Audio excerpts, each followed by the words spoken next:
Survey report SC commission report పై రేపు అసెంబ్లీలో చర్చిస్తారు. అనంతరం జరిగే కేబినెట్ లో కూడా చర్చిస్తారు. సర్వేను అడ్డుకుంటే బలహీన వర్గాలపై దాడి చేసినట్టే అంటోంది సర్కార్. లెక్కలన్నీ తప్పుల తడకలని విపక్షాలు విమర్శిస్తున్నాయి. ఇక రైల్వే బడ్జెట్ లో ఏపీకి 9,417 కోట్లు కేటాయించారు.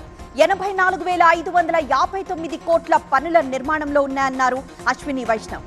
ఇక తెలంగాణకి 5,337 కోట్లు కేటాయించామని, కాజీపేటలో రైల్వే ప్రొడక్షన్ యూనిట్ ఏర్పాటు చేస్తామని చెప్పారు.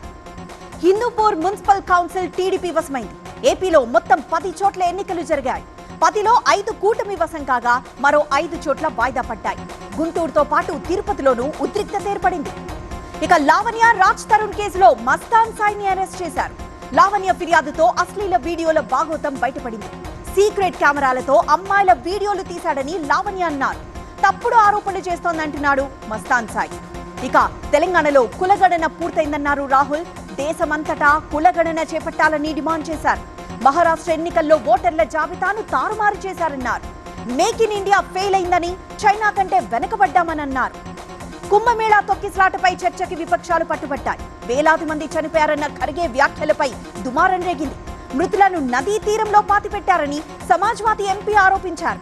యోగి రాజీనామాకి విపక్షాలు డిమాండ్ చేశాయి. ఇక ఢిల్లీ అసెంబ్లీ ఎన్నికల ప్రచారం ముగిసింది. మొత్తం 70 అసెంబ్లీ స్థానాలకు ఎల్లుండి పోలింగ్ జరుగుతుంది. ఈ నెల 8న ఓట్లను లెక్కించి ఫలితాలను ప్రకటిస్తారు. బీజేపీ, ఆప్, కాంగ్రెస్ల మధ్య హోరాహోరీ పోటీ నెలకొంది.